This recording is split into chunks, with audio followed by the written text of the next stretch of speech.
આ રીતે એક લિક્વિડ છે, અહીંયા ભરેલું છે, તો એમાં ધ્યાન રાખજો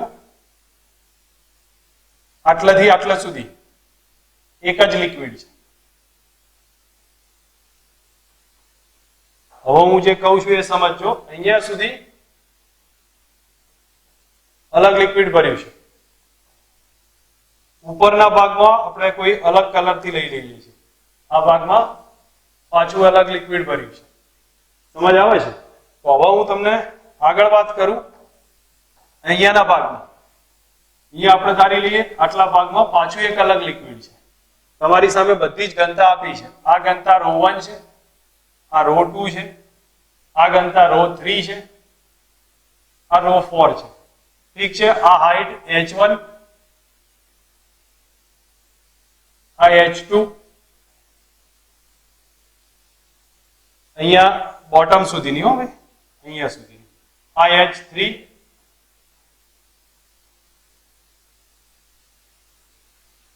h4, h5 છે આટલું રિલેશન. યુઝ કરી શકો, બેલેન્સ કરો. શું થશે? આ પોઈન્ટને કઈ જગ્યાએ પ્રેશર સરખું થાય?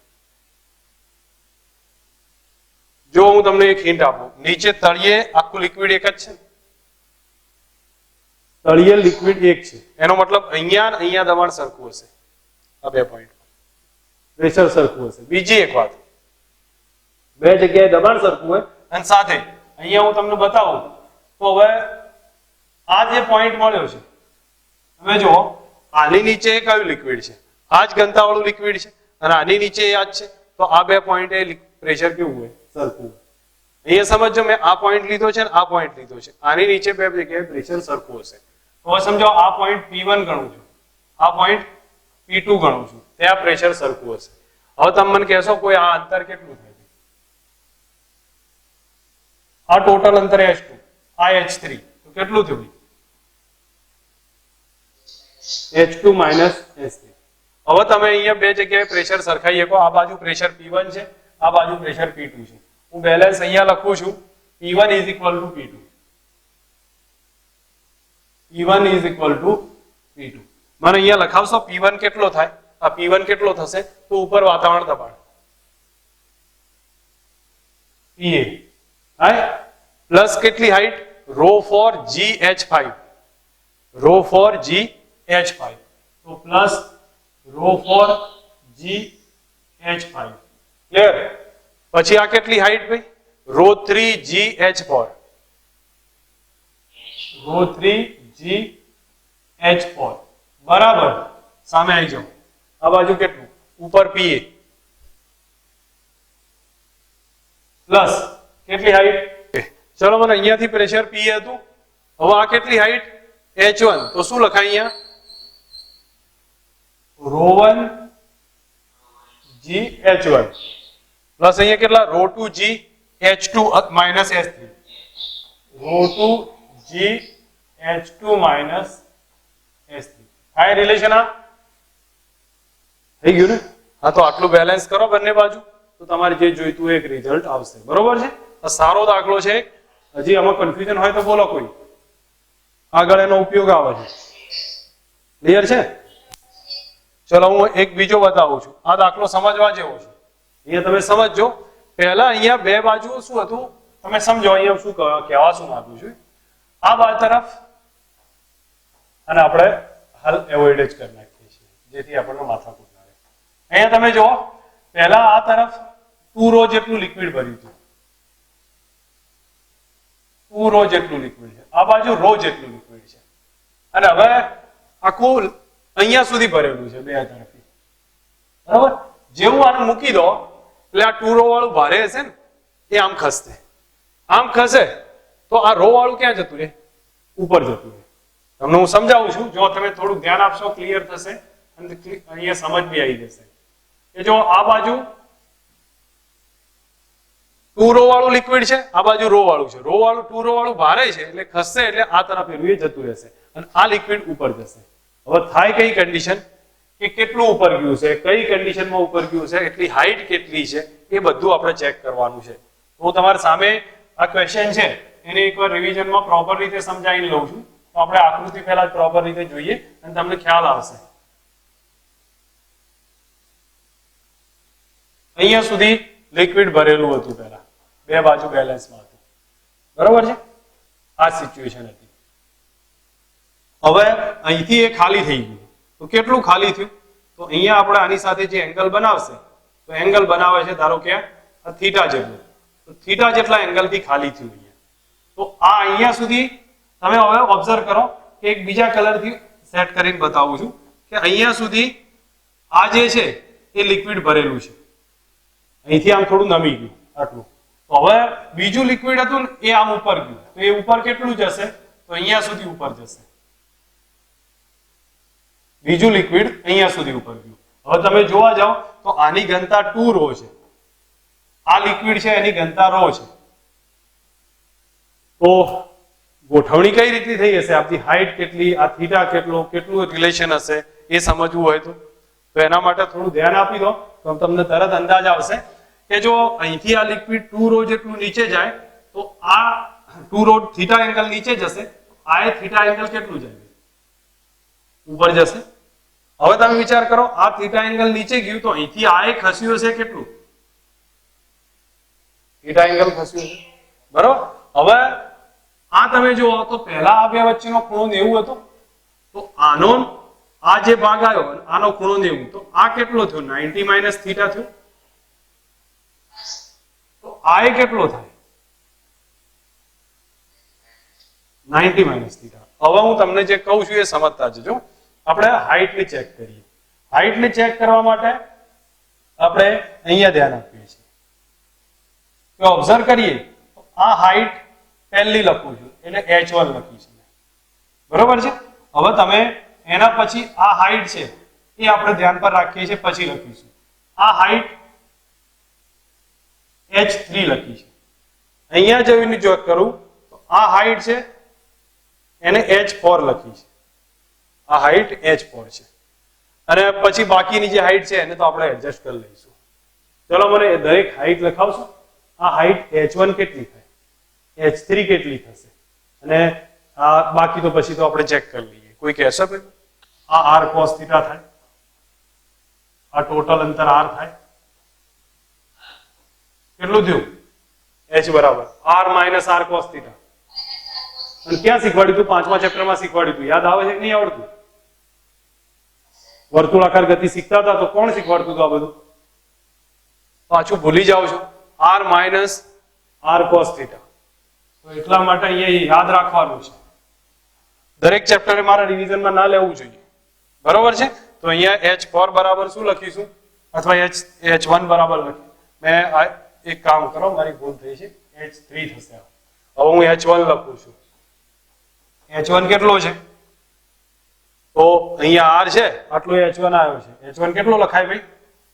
r, આ ટોટલ અંતર r minus r cos θ. r minus r cos θ. ઠીક છે. ચલો બીજું h3 h4 શું લખું? r minus r cos 90 minus θ. r minus r cos 90 minus θ એટલે શું થઈ ગયું ભાઈ? r minus r sin θ. ઠીક છે. હવે તમારી સામે બાકી રિલેશન કોમન છે, યુઝ કરીએ. કાંઈ એક વસ્તુ સમજ રાખો, તમને એ સ્ટેપ મળી જાય તો એક કામ યુઝ પૂછું છું ભાઈ આમાં કયા થશે. હવે આ કયું છે? આ હાઈટ h2 કહું છું.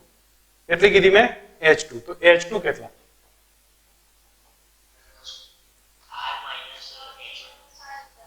r કેટલા આવે? આ ખૂણો 90 માઇનસ θ.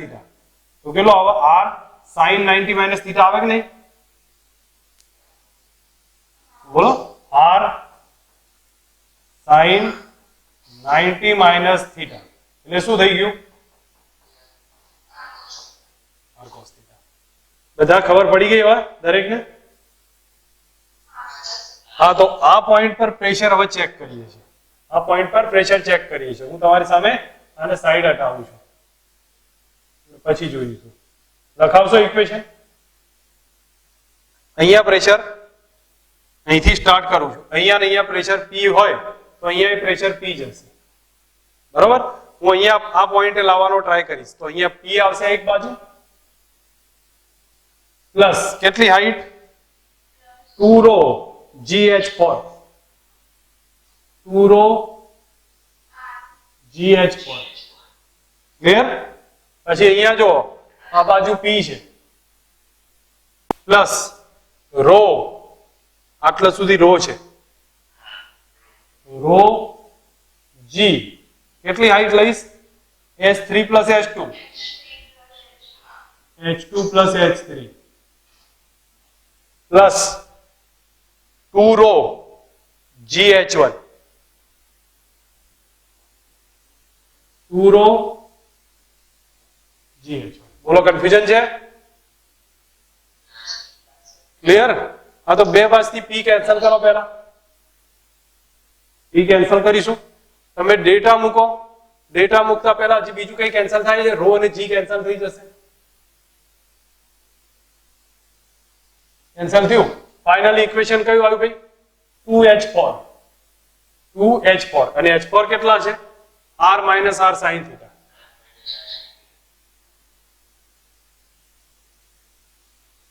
બરાબર. અહીં શું થયું? H2 plus H3, તો H2 plus H3 R cos theta plus R sin theta.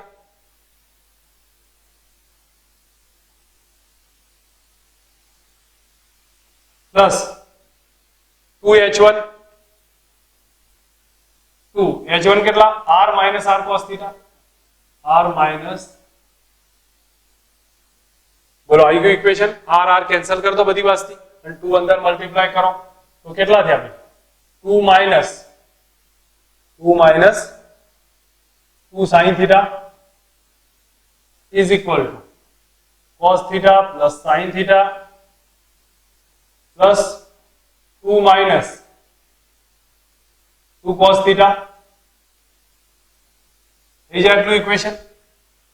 Okay, હવે તમે જો આ 2 2 શું થઈ ગયું? કેન્સલ થયા.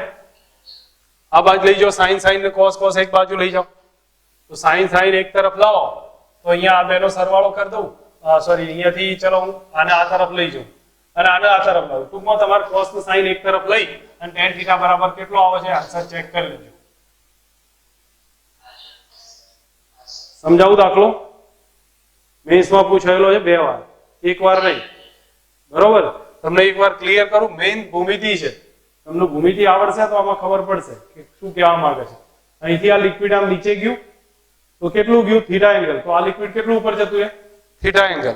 તો અહીંથી આ બાજુ આ કેટલું ઉપર ગયું હશે? થીટા. તો આ એંગલ થીટા, આ થીટા, આ થીટા, બાકી બધો 90 માઇનસ થીટા, આ 90 માઇનસ થીટા. બસ અહીંયા કામ ખતમ થઈ ગયું. હવે તમે અહીંયા આ હાઈટ કેટલી હશે? H4. આ હાઈટ કેટલી લીધી મેં? H1. આ હાઈટ એક મિનિટ, H2 માં કદાચ મેં ભૂલ તો નહીં કરી ને? H2 આપણે આ જ લીધું છે ને? હા, તો અહીંયા મારે થોડું ખોટું બતાવાઈ ગયું છે. બરોબર, H2 અહીંયા જ છે, H3 અહીંયા છે. હવે તમારે એક વસ્તુ ધ્યાન પર રાખવાની છે કે મેં H4 કેટલા છે? તો H4 કઈ રીતે બતાવ્યા? તો H4 આ ભાગ છે 90 માઇનસ થીટા, તો R cos theta cos 90 minus theta અને ટોટલ R, તો R minus R cos 90 minus theta. H4 બરાબર R minus R cos 90 minus theta એટલે R sin theta આવી ગયું. H1 કેટલા? R minus R cos theta અને આ કેટલો થાય? R cos sin 90 minus theta. H2 બરાબર R sin 90 minus theta એટલે cos માં કન્વર્ટ થઈ ગયું. અને H3 બરાબર કેટલા આવે ભાઈ? R cos theta, sorry R sin theta, સામેની બાજુ. એટલે ડેટા મૂકો પછી અને બેલેન્સ કરતી વખત શું કરવાનું છે એ બી ધ્યાન રાખી દો. ઉપર pressure P plus 2 row GH4, અહીંયા P plus rho GH3, rho GH3 plus rho GH2, અથવા બે ભેગું લખી દો, રો GH2 પ્લસ H3 અને અહીંયા 2 રો GH1. બેલેન્સ કરો, કિંમત મૂકશો, એક જવાબ આવી જશે. અહીંયા આ રીતનું લિક્વિડ ભરેલું છે આટલું H હાઈટ સુધી, આ લેન્થ L છે. હવે આ વસ્તુ ધ્યાન રાખજો અને એ પ્રવેગથી આ તરફ ખસેડવામાં આવે છે. એ જેટલા પ્રવેગથી આ તરફ ખસેડવામાં આવે છે તો અહીંયા ધારી લીધું છે એ પ્રવેગથી ખસેડી છે. તો આ એ પોઈન્ટ પાસે પ્રેશર કેટલું, એ પોઈન્ટ પાસે પ્રેશર કેટલું. જો ક્વેશ્ચન આવે સમજ આવે તો પહેલા તો ક્લિયર કરો આમાં ગણાય છે કઈ રીતે. તો ઉપરનું તરફનું દબાણ PA હશે, ઉપરના તરફનું દબાણ PA છે, ઉપર ખુલ્લું છે, આ પોઈન્ટ બંધ છે, તો અહીંયા પ્રેશર કેટલું થાય. એક એક્ઝામ્પલ તમારી સામે હીટમાં મૂકું છું, આગળ ગણતરીમાં આવડવું જોઈએ. જો મેં તમને આગળ એક વહેલા કહ્યું હતું, તમે ગુરુત્વ પ્રવેગની દિશામાં જાઓ તો પ્લસ ρ GH કરવાના આવે, ગુરુત્વ પ્રવેગની વિરુદ્ધ દિશામાં જાઓ માઇનસ ρ GH કરીશું. અહીંયા આપણે આના માટે જે લઈએ છીએ તો આના માટે પ્રવેગ આમ જાય છે, તો આપણે યાદ રાખજો આ સેન્ટેન્સ, આભાસી પ્રવેગની દિશામાં દબાણ ધન લેવું. શું કહું છું એ ખ્યાલ આવે છે? આભાસી પ્રવેગની દિશામાં દબાણ ધન લેવું. તો પ્રવેગ આમ જાય છે તો મારા માટે પ્લસ પ્રવેગ કઈ બાજુ ગયો ભાઈ? જો ઓરિજિનલ પ્રવેગ આ તરફ જતો હોય તો પ્લસ નો પ્રવેગ કઈ તરફ આવે? આ તરફ, આ ડાયરેક્શનમાં આવશે. હવે મારે પ્રેશરને પ્રોપર કેલ્ક્યુલેશન કરવી હોય તો ઉપરથી ગણતરી કરું છું, તો ઉપરથી ગણતરી કરવાની શરૂઆત કરું તો PA લઉં છું. પહેલા PA ગુરુત્વ પ્રવેગ નીચે છે એની દિશામાં આવું છું તો પ્લસ લખીશ, પ્લસ ρ GH. અને અહીંયા જાઉં છું તો આભાસી પ્રવેગની દિશામાં ગયા ને તો પ્લસ આવશે પહેલા તો. અને કેટલું? ρ G નહીં, કેટલો પ્રવેગ છે? A. અને કેટલી લંબાઈ ગયા? L. શું લખાય? ρ AL. વાસ્તવમાં ρ GH જ છે, પણ એ જે દિશામાં જતા હોય એ પ્રવેગ લીધો છે. તો આ દિશામાં જતાનો પ્રવેગ કેટલો? A જેટલો. અને કેટલી લંબાઈ ગયા? L જેટલી. તો ρ AL થયા. બરાબર ક્યાં પહોંચી ગયા? PA. તો એ કોનું પ્રેશર આવ્યું? A નું પ્રેશર આવ્યું. સમજ આવે છે? અહીંયા પોઈન્ટ પર પ્રેશર PA પ્લસ કેટલા આયા? ρ GH પ્લસ આભાસીની ડાયરેક્શનમાં તો ρ AL. બરાબર ક્યાં પહોંચ્યા? A પાસે. તો P આવી જશે. હવે નેક્સ્ટ એના પછી આગળ સમજાવું છું.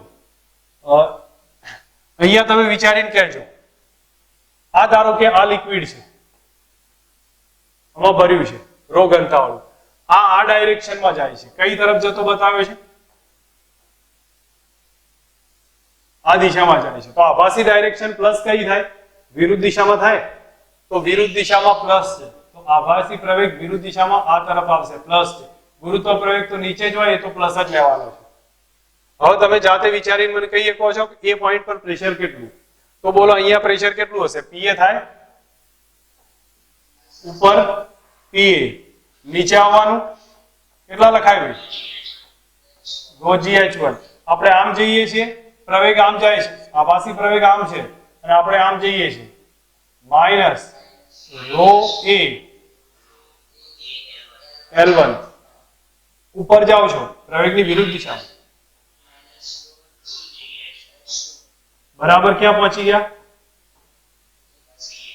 એ પાસે પહોંચ્યા. આ પ્રેશર નું એક રિલેશન છે. આવડશે ને સમજ? કઈ રીતે ક્યાં ક્યાં પોઈન્ટે પ્રેશર ફાઇન્ડ કરીએ છીએ સમજતા જજો, ક્લિયર થશે. નેક્સ્ટ હવે એના પછીનો પોઈન્ટ બતાવું છું. જો હવે કેન્દ્રગામી પ્રવેગ કયો છે સમજી લો. આ જ લિક્વિડ છે, એ ભ્રમણ કરે છે. આ લિક્વિડ આમથી આમ ભ્રમણ કરે છે. કઈ દિશામાં ભ્રમણ કરતું છે તમને દેખાયું છે અહીંયા કે ઓમેગા ઝડપથી આમ ભ્રમણ કરે છે. બરાબર. બોલો કેન્દ્રગામી પ્રવેગ ક્યાં લાગે? કેન્દ્ર તરફ કે કેન્દ્રની વિરુદ્ધ દિશામાં? કેન્દ્ર તરફ લાગે. ક્યાં લાગશે? કેન્દ્ર તરફ. પણ એની વિરુદ્ધ દિશા લેવી પડે આભાસી તરીકે. તો આભાસી કયો કઈ બાજુ લઈશું? વિરુદ્ધ દિશામાં. તો આમ ભ્રમણ થતું હોય તો પ્રવેગ આમ લાગશે કેન્દ્ર તરફ, પણ આપણે ક્યાં લઈશું? વિરુદ્ધ દિશામાં. તો આ પ્લસ હશે, આ પ્લસ હશે. ઠીક છે. અને ગુરુત્વ પ્રવેગ આ પ્લસ છે, તો અહીંયા આ બે પ્લસ ડાયરેક્શન. ચલો અહીંથી સ્ટાર્ટ કરીને અહીંયા આવું છે, પ્રેશર મેઝર કરવું છે. તો આ પોઈન્ટ પર પ્રેશર કેટલું ભાઈ? PA થાય પ્લસ કેટલી હાઈટ નીચે આયા? ρ GH. આ બાદ જાઓ છો તો આભાસી પ્રવેગની દિશામાં જાય ને, તો ρ AL બરાબર કેટલા? એ પાસે પ્રેશર P. ઓકે. કેન્દ્રગામી પ્રવેગ કેટલો બોલો? એ બરાબર R ઓમેગા સ્ક્વેર. R ના બદલે L છે લેન્થ. કેટલા થાય? મૂકી દો ડેટા, જવાબ આવશે. સમજ આવે છે આ બધામાં? હા, તો એ આ ટોટલ પ્રેશર આ રીતે એક ફાઇન્ડ થશે. નેક્સ્ટ હવે એના પછી વાત કરું છું. જો અહીંયા આ ટાઈપનો પોઈન્ટ આપ્યો છે, અહીંયા આપણને બતાવ્યું છે કે ભાઈ ધારો કે આ લિક્વિડ ઉપર ક્યારે ચડે? આવી રીતે ક્યારે ચડે ઉપર? કઈ તરફ ગતિ થતી હોય? આ તરફ થાય કે પછી આ બાજુ થશે? ડાબી બાજુ કે જમણી બાજુ? લિક્વિડ ઉપર ક્યારે ચડે? તમને એટલી સામાન્ય સમજ આવી ગયો કે આપણે આમ લઈને જઈએ ને તો લિક્વિડ ક્યાં જશે? પાછળ ચડશે. તો એ લિક્વિડ ઉપર ચડશે જ્યારે આપણી ગતિ આ તરફની હોય. બરોબર છે? હવે આ તરફની ગતિ હોય તો આભાસી પ્રયોગ ઓપોઝમાં થયો ને, આભાસી પ્રયોગ વિરુદ્ધમાં થશે. જે આપણને ખ્યાલ હશે કે આભાસી પ્રયોગ આ ડાયરેક્શનમાં થશે ને એ આપણી ડાયરેક્શન પ્લસ છે. ઓકે, હવે આ પોઈન્ટ સમજી લો, આ હાઈટ h છે. દરેક જણા ધ્યાનથી સમજજો. આ હાઈટ h છે, આ લેન્થ l છે. તો આ પોઈન્ટ p છે. આ પોઈન્ટ p પાસે પ્રેશર કેટલું? p પાસે પ્રેશર ત્રણ રીતે રજૂ કરી શકાય. સમજવા જેવો પોઈન્ટ છે. જો ઉપરથી જોઈએ તો અહીંયા વાતાવરણ દબાણ હશે, અહીંયા વાતાવરણ દબાણ, બધે જ વાતાવરણ દબાણ છે. અહીંયા વાતાવરણ દબાણ, બધે જ વાતાવરણ દબાણ છે. તો હું કહું છું એ સમજ રાખો. આ બાજુ પ્રેશર આ બાજુ કેટલો પ્રવેગ લાગે છે ભાઈ? આમ જોવા જાવ તો ગુરુત્વ પ્રવેગ g જેટલો. આમથી જોવો તો પ્રવેગ આભાસીમાં ક્યાં જાય? જો એક પ્રવેગ g છે જે નીચે લાગે છે, એક પ્રવેગ એ છે જે આ ડાયરેક્શનમાં આભાસી રીતે લાગે છે, અને બેનો પરિણામી પ્રવેગ કયો થયો ભાઈ? આ g ડેશ થયો. અને g ડેશ કેટલો થયો? Root of a square plus g square. બરોબર છે? મિકેનિક્સ રિવાઇઝ થાય છે. આ બાજુ g લાગશે, આ બાજુ a લાગશે, આ બાજુ g ડેશ થશે. હવે તમારે જે દિશામાં જતા હોય એ પ્રવેગ ધ્યાનમાં લેવાનો. ચલો હું અહીંયાથી આમ આવું છું તો મારું ઇક્વેશન કયું આવે ભાઈ? કયો પ્રવેગ ધ્યાનમાં લઈશ? g લઈશ. તો pa પ્લસ rho gh આવે તો આપણું પહેલું ઇક્વેશન રાઈટ થશે, pa પ્લસ rho gh. જો હું અહીંથી આવતો હોય તો આભાસીની દિશામાં જ જઉં છું. આમ pa plus rho al, rho g નહીં, rho al આવે. હા, તો p બરાબર pa plus rho al. Clear? અને આમથી આવતો હોય તો આ હાઈટ h ડેશ છે. હા, તો pa plus rho h dash g dash. કારણ કે આ પ્રવેગ કયો? g ડેશ આવ્યો કે નહીં? Root of a square plus g square. હા, તો એ દિશાનો પ્રવેગ લીધો છે. pa plus rho g dash h dash. જે દિશામાં જતા હોય એ દિશાના પ્રવેગને કાઉન્ટ કર્યો છે. કન્ફ્યુઝન છે હજી કે સમજ આવે છે? ઓકે, હવે આ પોઈન્ટ અહીંયા તમને બતાવું છું તો સમજ રાખો. જો અહીંયા આપણને હિન્ટમાં શું કીધું છે એ સમજજો તો ક્લિયર થઈ જશે. આમાં કે આ રીતનો ભાગ આપ્યો છે અને આ ધારો કે ભાગ છે તો નીચે પ્રેશર ફાઇન્ડ કરીએ કોને? સાઈડ વોલ પર દબાણ કેટલું લાગે, બળ કેટલું લાગે એવું પૂછે છે. સાઈડ વોલ પર કેટલું લાગે? તો ધ્યાન પર રાખો, આવી જ્યારે કન્ડિશન આપી હોય તો તમારે એક વસ્તુ સમજવાનું કે અહીંયા ધારો કે ઉપરની હાઈટ થી y અંતર એક નાનો ભાગ લઈ લો. કેટલી જાડાઈનો લીધો છે? dy જાડાઈનો. અને કેટલી ધારો કે આ b પહોળાઈ છે એ જેટલી l લઈ લો, l જેટલી લંબાઈ છે. બરાબર? તો હવે સમજ રાખો, અહીંયા આપણે y ઊંડાઈએ dy જાડાઈનો એક ભાગ લીધો છે, dy જાડાઈનો એક ભાગ લઈ લીધો છે. તો આ ભાગનું ક્ષેત્રફળ કેટલું થાય? કોઈ કહેશે ભાઈ? એ ભાગનું ક્ષેત્રફળ લંબાઈ કેટલી? b જેટલી અને જાડાઈ કેટલી? dy જેટલી. b into dy. ચલો હું એમ તમને પૂછું કે y ઊંડાઈએ દબાણ નાના ભાગ પર એ dp જેટલું હશે. dp કેટલું? rho gy. કારણ કે rho g into કેટલું થાય? y થઈ જાય. એટલું દબાણ લાગે છે. આ દબાણના કારણે બળ કેટલું? df. dp into da. હે બળ કેટલું લાગે? p into a. dp into da. હવે dp and da બંને છે તો df બરાબર કેટલા આયા ભાઈ? dp ના બદલે લખું rho gy અને da ના બદલે b into dy. ચલો એક કામ કરીએ, ઇન્ટિગ્રેશન કરી નાખીએ તો 1 નું f થઈ જશે. rho g b બહાર નીકળી જાય, rho બહાર નીકળે, g બહાર નીકળશે, b બહાર નીકળે. ઇન્ટિગ્રેશનમાં y into dy રહે. y લિમિટ ક્યાંથી ક્યાં લઈ જાય છે? 0 થી લઈને મેક્સિમમ ક્યાં સુધી આવે? h સુધી આવે. તો હવે તમે ઇન્ટિગ્રેશન કરી ફાઇનલી ફોર્સનું ઇક્વેશન જો તો બોલો F બરાબર કયું સ્ટેપ થયું? Rho G B y square by 2, y square by 2, y ના બદલે h લખી દો તો h સ્ક્વેર બાય 2 થશે. કહી દઉં h સ્ક્વેર બાય 2. હવે એક કામ કરું છું, હું અહીંયા રો જી h સાઈડ રાખી દઉં છું, rho G h by 2 side રાખું છું. કૌંસમાં બાજુમાં શું રહે? b into h રહે. રો જી h સાઈડ રાખ્યા તો અહીંયા b into h રહે. હવે આ રો જી h એટલે શું થયું? તળિયાનું પ્રેશર થયું, બરોબર, ભાગ્યા 2 એટલે વન ટાઈપ ઓફ શું થયું? ઉપર 0 પ્રેશર, નીચે રો જી h પ્રેશર, તો બે નો સરેરાશ લીધો છે એટલા માટે એવરેજ પ્રેશર થયું કહેવાય. P એવરેજ ભાગ્યા 2 અને b into h એટલે આખો એરિયા થયું કહેવાય. આ b, આ હાઈટ h, તો આખો એરિયા એ થયું કહેવાય. આટલું પ્રેશર લાગે. સાઈડ વોલ પર કેટલું દબાણ લાગતું હોય ભાઈ? નીચે તળિયે લાગતું હોય એના દબાણ કરતા અડધું ગુણ્યા ક્ષેત્રફળ કેટલું? એ જેટલું, તો આટલું બળ લાગે. બોલો આવે જ ને? અચ્છા, એવરેજ લખીએ તો ના આવે, રાઈટ, પણ એકલો પી લખું તળિયાનો તો ઓકે, સોરી મારી ભૂલ છે, મેં પી એવરેજ લખું ને તો નહીં આવે, પણ બાકી નોર્મલમાં આવશે. Clear? Rho G h by 2 into area એ. પી એવરેજ લખ્યું નહીં આવે. સમજ આવી છે દાખલામાં? અને તમે કદાચ આખું મેથડ યાદ રાખો તો બી બેટર છે. મેથડ યાદ રાખવી જરૂરી છે, કારણ કે અમુક વસ્તુમાં નાનો મોટો ક્વેશ્ચન આવી જાય તો એ વખતે કન્ફ્યુઝન ના રહે, પણ બાકી ઇક્વેશન તો યાદ હોવું જ જોઈએ. પી એવરેજ થશે, પી એવરેજ એટલે રો જી h બાય 2 થશે ઇન્ટુ એરિયા એ. બરોબર છે? ઓકે, કરાવી દઉં છું. બરોબર, જો સમજ રાખો. અહીંયા તમારે જોવાનું કઈ આખું કન્ડિશન આપ્યું હોય કે અહીંયા સાઈડ વોલ પર પ્રેશર કેટલું, તો શું કરવાનું? y ઊંડાઈએ dy જાડાઈનો એક ભાગ લઈ લો. શું ધાર્યું છે?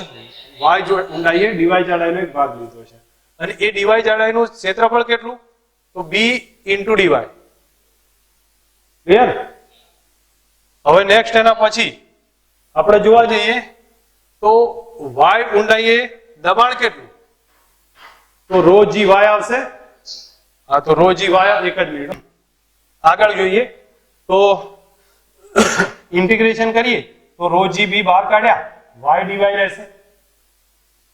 હવે y નું સંકલન કેટલું થયું? y સ્ક્વેર બાય 2, તો y ના બદલે h લખી દો તો h સ્ક્વેર બાય 2 થઈ જશે. હવે તમે આપણે સિમ્પલ ઇટમાં એટલું જોવાનું છે કે ટોટલ જે બી રિલેશન આપણી પાસે આવ્યું છે, સોરી આ f નું રિલેશન જોયું તો f ના પછી આપણે rho G b into h square by 2, હવે રો જી h લખ્યું, બાય 2 કર્યા અને b into h લખ્યા. આ એવરેજ પ્રેશર થયું અને આ એરિયા થયું. યાદ રાખ, સમજાવવું જોઈએ. બરોબર, તમે લોકો તૈયારી રાખજો. આપણે આર્કિમિડીઝ પ્રિન્સિપલ છે એ હવે આવશે પોઈન્ટ. આર્કિમિડીઝ નો પ્રિન્સિપલ છે કે સિદ્ધાંત છે. હું માનું ત્યાં સુધી એનસીઈઆરટી માં મેં તમને એ ટાઈમે કહ્યું હતું, હું તમને નીટના લેક્ચરમાં કરાવીશ. બરોબર છે? પહેલા સિદ્ધાંતને સમજવાનો ટ્રાય રાખજો. આ સિદ્ધાંતનું લેક્ચર છે, બહુ ધ્યાન આપવા જેવું છે, પણ ટેક્સ્ટબુકમાં આપણને રિલેશન ઓછું સમજાવ્યું છે, એટલા માટે ઘણીવાર એને એવોઇડ કરતા હોઈએ. આર્કિમિડીઝ પ્રિન્સિપલમાં કહ્યું છે શું કે પદાર્થ પ્રવાહીમાં ડૂબાડવામાં આવે તો વજનમાં ઘટાડો થાય છે. પદાર્થને પ્રવાહીમાં ડૂબાડીએ તો વજનમાં ઘટાડો થાય, તો વજનમાં ઘટાડો થાય છે. એ સિદ્ધાંતને કેટલો ઘટાડો થાય છે એ સમજવાનું છે. હું તમારી સામે ક્લિયર બતાવું છું, થોડુંક ધ્યાન આપવા જેવો પોઈન્ટ છે, તેને આપણે સમજો. ધારો કે આપણી પાસે આ v કદનું પાત્ર છે, v કદનું પાત્ર છે. હવે એનું વજન છે mg છે, સમજી લો mg જેટલું વજન છે અથવા w જેટલું વજન છે. જ્યારે એને પ્રવાહીમાં ડૂબાડવામાં આવે, આખે આખું ડૂબાડી દીધું છે, આના વજનમાં કેટલો ઘટાડો થતો હશે? ખ્યાલ આવે છે કેટલો ઘટાડો થાય? તો એને સમજ ના આવતી હોય તો હું તમારી સામે એક ક્લિયર ઓપ્શન મૂકું છું, જેમાં તમે શાંતિથી વિચાર કરો. આપણે એક નાનું કદ લઈએ જેથી કરીને તમને આમાં જલ્દી અંદાજ આવે. જો મેં આટલું એક કદ લીધું છે, આ કદનું હવામાં વજન હું અહીંયા લખું છું, હવામાં વજન W1 બરાબર ધારી લઉં છું કે 50 ન્યૂટન છે. હવામાં વજન કેટલું છે 50 ન્યૂટન. હવે આટલા જ કદનું પાણી લીધું છે. અમે શું કર્યું છે જો આ જ કદનું પાણી, આ V કદ છે, આ V કદ છે, આટલા જ કદનું પાણી લીધું છે. પાણીનું વજન W વોટર એ થઈ ગયું સમજી લો 2 kg. તમને શું કર્યું ખબર પડી? આટલા જ કદનું પાણી લીધું, આ પાણીનું વજન 2 kg છે. આ પદાર્થનું વજન કેટલું છે 50 ન્યૂટન છે, અથવા 20 ન્યૂટન. ચલો 20 ન્યૂટન મેં લઈ લીધા. પાણીનું વજન 20 ન્યૂટન થાય છે ટોટલ. હવે તમે આને અંદર મૂકો તો આપણને પાણીમાં અનુભવાતું વજન કેટલું? ગુડ. અનુભવાતું બરાબર કેટલું થાય? તો W હવામાં વજન ઓછા પાણીનું વજન બરાબર કેટલું થયું ભાઈ? 50 ઓછા 20 એટલે કેટલું થયું? 30 ન્યૂટન. બરોબર? અર્થ સમજો મારો કહેવાનો. હવામાં વજન 20 હતું, પછી આટલા જ કદનું આને જ્યારે પાણીમાં ડુબાડ્યું તો કેટલું વજન ઘટ્યું? એટલા જ કદનું પાણી લઈ લો, એનું વજન કરીએ ને એટલું ઘટી જાય. શું કહું છું ખબર પડે છે? આટલા જ કદનું પાણી લઈ લઈએ અને એટલું જ વજન એમાંથી બાદ કરી દો તો એટલું વજન એનું ઘટી ગયું હશે. સમજાવો, હું તમને બીજો એક્ઝામ્પલ નોર્મલ કહી દઉં. ચલો તમે મને ફટાફટ કહી દો. સમજો આપણી પાસે એક 800 kg નો પદાર્થ છે, એને દરિયામાં નાખી દઈએ છીએ. હવે જોયું કે ભાઈ એ પદાર્થના જેટલા જ કદ વાળું પાણી હતું એનું વજન 200 kg હતું, તો કેટલું વજન પાણીમાં અનુભવાય? 800 ઓછા 200 600 અનુભવાય. બરોબર? બસ આ કોન્સેપ્ટ છે અને એ જ અહીંયા ક્લિયર કરવાનો છે આપણે. જો અહીંયા શું કીધું છે? પદાર્થને પ્રવાહીમાં ડુબાડતા વજનમાં ઘટાડો થાય. કેટલો ઘટાડો થશે? તો વજનમાં થયેલો ઘટાડો વિસ્થાપિત થયેલા પ્રવાહીના વજન જેટલો હોય છે. ખબર પડી ભાઈ? વિસ્થાપિત થયેલા પ્રવાહીના વજન જેટલો. જે પ્રવાહી ખસી ગયું ને, જેને અંદર ડુબાડ્યું એટલે એના જેટલું એના કદ જેટલું પ્રવાહી શું થયું? ખસી ગયું. એ ખસેલા પ્રવાહીના વજન જેટલું. હવે તમારે બીજો કોન્સેપ્ટ ક્લિયર કરું છું. જો સમજજો. ધારો કે આ સિચ્યુએશનને થોડું વિસ્થાપિત કેમ શબ્દ યુઝ કર્યો છે? આપણી સામે આ પાત્ર છે, અહીંયા સુધી ભરેલું છે. બરોબર? હવે ધારો કે આ ગોળો છે અથવા એક પદાર્થ છે, આનું વજન સમજી લો 50 ન્યૂટન છે. આને પ્રવાહીમાં આટલું જ ડુબાડવામાં આવ્યું છે, અડધો ડુબાડ્યો છે. હું ક્વેશ્ચન તમને એ પૂછું છું કે આપણી પાસે આટલું જયારે આખું પાણી હતું, આ પાણીનું વજન કેટલું લેતા? ભાઈ 20 ન્યૂટન લેતા હતા. 20 ન્યૂટન લેતા હતા. બરોબર? હવે મેં એને અડધો જ ડુબાડ્યો છે. કેટલું વજન ઓછું થશે ભાઈ? અથવા કેટલું લાગશે પાણી?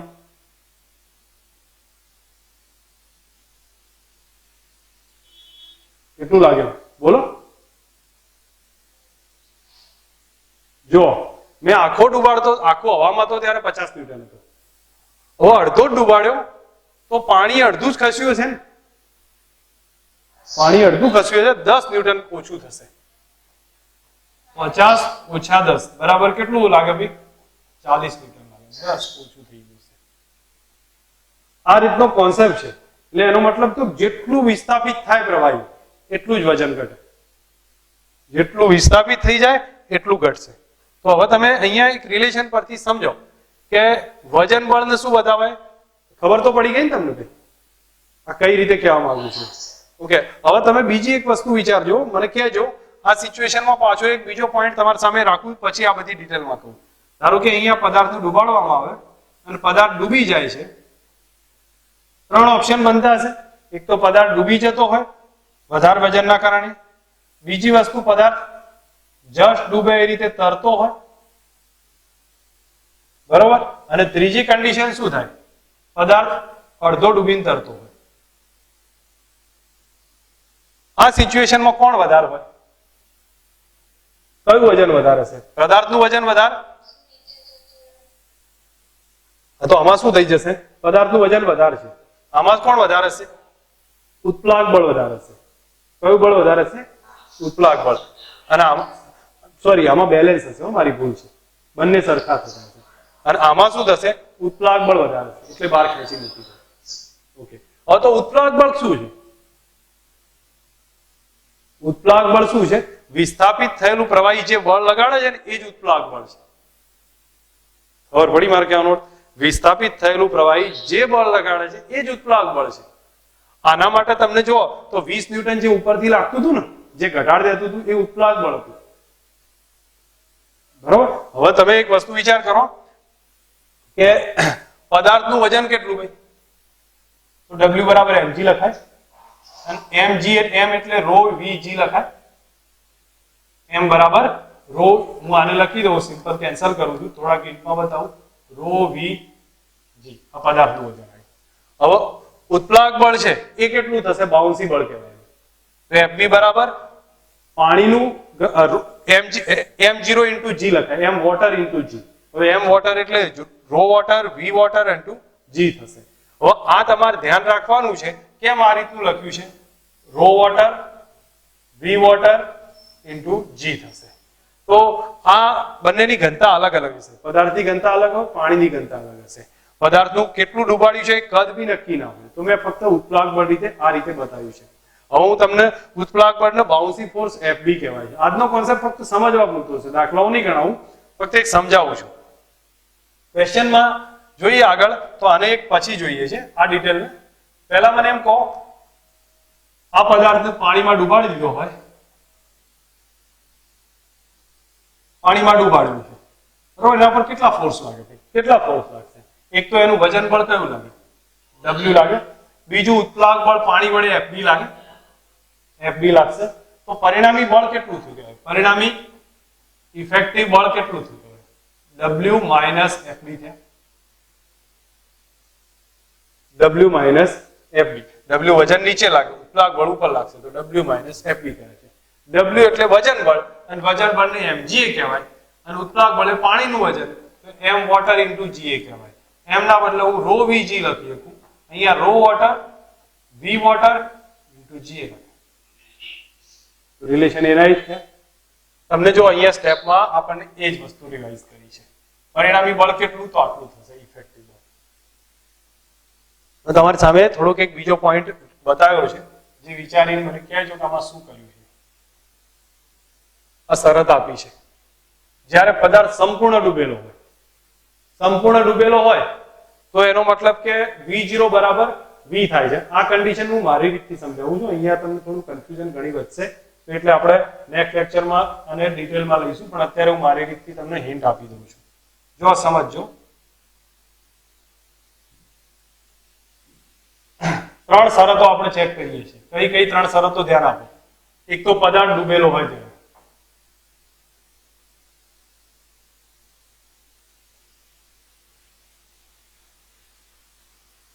પોઈન્ટ બતાવું છું, પછી આગળ નહીં લેતો, ફક્ત એક સમજજો. પદાર્થ ડૂબેલો હોય તો કયું બળ વધારે હોય? તમે સિમ્પલ વિચારીને મને કહો. જો પદાર્થ ડૂબતો હોય તો વજન બળ વધારે હોય, તો W ગ્રેટર ધેન Fb હોય. બીજું, પદાર્થ એક જ મિનિટ, હવે આવે છે ને? હા, પદાર્થ ડૂબેલો હોય તો W ગ્રેટર ધેન Fb આવશે, અને પદાર્થ જસ્ટ ડૂબેલો હોય તો W બરાબર Fb થઈ જાય. અને ધારો કે પદાર્થ તરે તો શું થશે? ઉત્પ્લાવક બળ વધુ હશે. તમને ત્રણ કન્ડિશન એકવાર માઇન્ડમાં સેટ કરો. જો પદાર્થ ડૂબી ગયો તો કોણ વધુ છે? વજન બળ વધુ છે. પદાર્થ જસ્ટ ડૂબેલો છે, સરખા છે. અને ધારો કે પદાર્થ તરે છે તો બાઉન્સી બળ વધારે છે, બહાર ફેંકે. ક્લિયર થાય?